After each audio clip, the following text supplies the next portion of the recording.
کہہ دو کہ اگر تمہارے باپ اور بیٹے اور بھائی اور بیویاں اور خاندان والے اور مال جو تم کماتے ہو اور تجارت جس میں مندی سے ڈرتے ہو اور مکانات جن کو پسند کرتے ہو اللہ اور اس کے رسول سے اور اللہ کی راہ میں جہاد کرنے سے تمہیں زیادہ عزیز ہوں تو ٹھہرے رہو یہاں تک کہ اللہ اپنا حکم یعنی عذاب بھیجے، اور اللہ نافرمان لوگوں کو ہدایت نہیں دیا کرتا۔ اب آئیے محبت، شرک فی المحبت کیا ہے؟ اگر کسی بھی شے اور کسی بھی انسان کی محبت اللہ کی محبت سے بڑھ جانا تو دور کی بات ہے، برابر بھی آ کر ہم نشین ہو گئی، بیٹھ گئی، تو یہ شرک ہے۔ والذین آمنوا اشد حبا للہ، جب تک اشد محبت آپ میں اللہ کی نہیں ہوگی، اگر کوئی اور شے محبوب ہے تو من الناس من یتخذ من دون اللہ اندادا یحبونہم کحب اللہ، لوگوں میں سے ایسے بھی ہیں جنہوں نے اللہ کو چھوڑ کر کسی اور چیزوں کو مد مقابل بنا لیا ہے، ان سے وہ محبت کرتے ہیں جو اللہ سے کرنی چاہیے تھی۔ توحید کا تقاضا ہے لا محبوب الا اللہ، لا مطلوب الا اللہ، لا مقصود الا اللہ، مقصود و مطلوب اور محبوب حقیقی اللہ کے سوا کوئی نہیں۔ اور وہ آیت میں آپ کو سنا چکا ہوں، سورہ توبہ کی آیت نمبر 24، انتہائی لرزا دینے والی آیت۔ قل ان کان آباؤکم وابناؤکم واخوانکم وازواجکم وعشیرتکم واموال اقترفتموها وتجارۃ تخشون کسادها ومساکن ترضونها احب الیکم من اللہ ورسولہ وجہاد فی سبیلہ فتربصوا حتی یاتی اللہ بامرہ واللہ لا یہدی القوم الفاسقین۔ اے نبی ان کے کان کھول دیجئے، اچھی طرح سنا دیجئے کہ اے لوگو، اے ایمان کے دعوے دارو، اگر تمہیں اپنے باپ، اپنے بیٹے، اپنے بھائی، اپنی بیویاں یا بیویوں کے لیے شوہر اور اپنے رشتہ دار اور اپنے وہ مال جو بڑی محنت سے کما کر کھتے بھرے ہوئے ہیں اور اپنی وہ تجارت جس کی کساد بازاری کا تمہیں اندیشہ رہتا ہے مندہ نہ ہو جائے، اور اپنے وہ محل، اپنی حویلیاں جو تم نے تعمیر کی ہیں اور بہت تمہیں محبوب ہیں، انہیں خوب فرنش کیا ہے، اگر یہ 8 چیزیں محبوب تر ہیں اللہ سے اور اللہ کے رسول سے اور اللہ کی راہ میں جہاد سے، تو جاؤ دفعہ ہو جاؤ، وہاں بیٹھ کر انتظار کرو یہاں تک کہ اللہ اپنا فیصلہ سنا دے، اور اللہ ایسے فاسقوں کو کبھی ہدایت نہیں دے گا۔ 8 چیزیں اقبال نے بہت خوب کہا ہے، یہ مال و دولت دنیا، یہ رشتہ و پیوند، 5 قریب ترین رشتے آ گئے، باپ، بیٹا، بھائی، زوجین اور رشتہ دار، رشتہ و پیوند یہ جوڑنے والا۔ اور مال و دولت دنیا کی 3 شکلیں آ گئی۔ دولت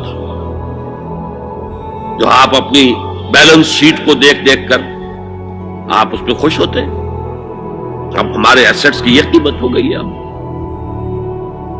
اور وہ مکانات جو آپ نے بنائے ہیں بڑے محبوب ہیں، اور ایسے بنائے ہیں، قرآن مجید میں آتا ہے ایسے بنا رہے کہ تمہیں ہمیشہ رہنا ان مکانوں کے اندر، اور وہ کاروبار جن میں تمہیں اندیشہ رہتا ہے کہ کہیں کساد نہ ہو جائے، کوئی ڈپریشن نہ آ جائے۔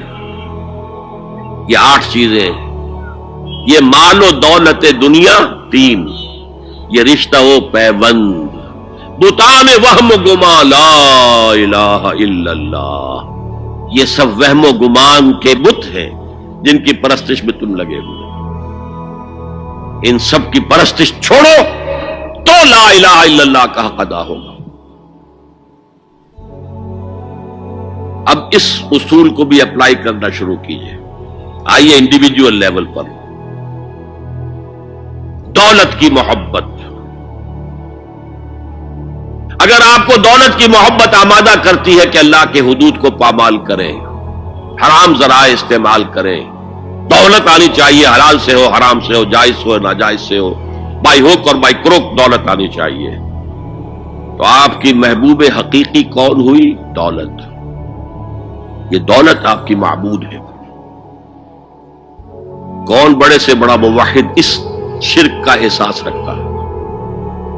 اور حضور نے اس قدر کلیئر فرمایا ہے، تائس عبد الدینار و عبد الدرہم، ہلاک ہو گیا یا ہلاک ہو جائے، یہ کلام خبریہ ہے یا یہ بددعا ہے؟ تعیس عبد الدینار و عبد الدرہم، درہم و دینار کا بندہ ہلاک ہو جائے۔ نام عبد الرحمن ہے، حقیقت میں عبد الدینار ہے، عبد الدرہم ہے۔ درہم و دینار آنے چاہیے، جائز سے یا ناجائز سے، حلال سے یا حرام سے، صحیح سے یا غلط سے، بائی ہک اور بائی کروک۔ تو معبود کون ہوا؟ ہمارے ہندو بھائیوں نے کیا کیا؟ لکشمی دیوی دولت کی دیوی ہے، اس کی پوجا کرتے کس لیے؟ مطلوب کیا ہے؟ دولت۔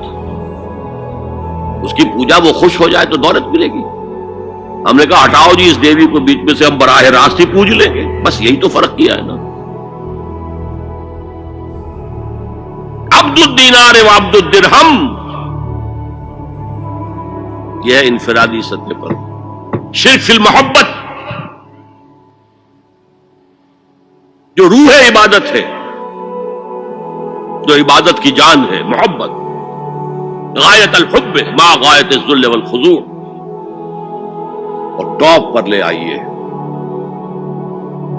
آج کی دنیا اجتماعیت کے میدان میں اگرچہ اب زمانہ بدل رہا ہے، لیکن تقریباً 1 صدی سے نیشن سٹیٹس، وطن کی بنیاد پر قومیت، وطن محبوب ترین شے، جو شے میرے وطن کے لیے صحیح ہے وہ میں کروں گا، چاہے وہ غلط ہو، وہ حرام ہو، اللہ کے قانون کے خلاف ہو، لیکن میرے وطن کے لیے ہوگا۔ وطن زندہ باد، یہ وطن پرستی ہے۔ اس وطن پرستی کے مذہب کی ایک نماز بھی ہے، ترانہ ہو رہا ہے تو کھڑے ہو جاؤ، قنوت، کھڑے ہو جانا عبادت کا حصہ ہے۔ اس کا جھنڈا سلامی دو، یہ وطن کے معبود کے ریچولز ہیں، مذہب وطنیت۔ اسی لیے اقبال نے کہا تھا، اس کو سمجھا نہیں کسی نے بھی، اس دور میں اور ہے، جام اور ہے، جم اور، ساقی نے بنا کی روش لطف و ستم اور، تہذیب کے آزر نے ترشوائے صنم اور۔ آج کا صنم، آج کا بت کون ہے؟ تہذیب کے آزر نے ترشوائے صنم اور، مسلم نے بھی تعمیر کیا اپنا حرم اور۔ ان تازہ خداؤں میں بڑا سب سے وطن ہے، جو پیرہن اس کا ہے وہ مذہب کا کفن۔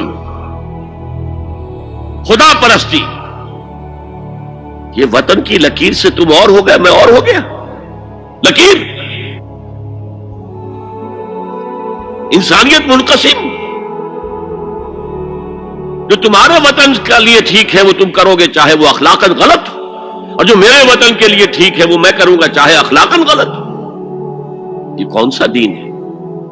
یہاں تو وطن تمہارا معبود بن گیا۔ پاکستان میں بڑا شور اٹھا تھا جب میں نے کہا تھا کہ جھنڈے کو سلامی دینا شرک ہے اور ترانے کے وقت کھڑا ہو جانا شرک ہے۔ اور میں کبھی بھی تقریبات میں جاتا ہوں، اقبال ڈے ہو رہا ہے، کچھ اور ہو رہا ہے، میں ان تقریبات کا مقرر نہیں ہوں، لیکن جب بہت زور دیتے چلا جاتا ہوں، لیکن وہاں ترانہ پڑا جاتا میں بیٹھا رہتا ہوں، میں کھڑا نہیں ہوتا۔ اور اس پر چیبے گوئیاں ہوتی ہیں اخبارات کے اندر کہ میرے نزدیک یہ وطن کی نماز پڑھ رہے ہو تمہارا یہ قنوت اور وطن کا ترانہ، اس میں حمد ہو رہی ہے وطن کی، یہ کیا ہے؟ آج کے دور کا بدترین شرک، شرک فی المحبت۔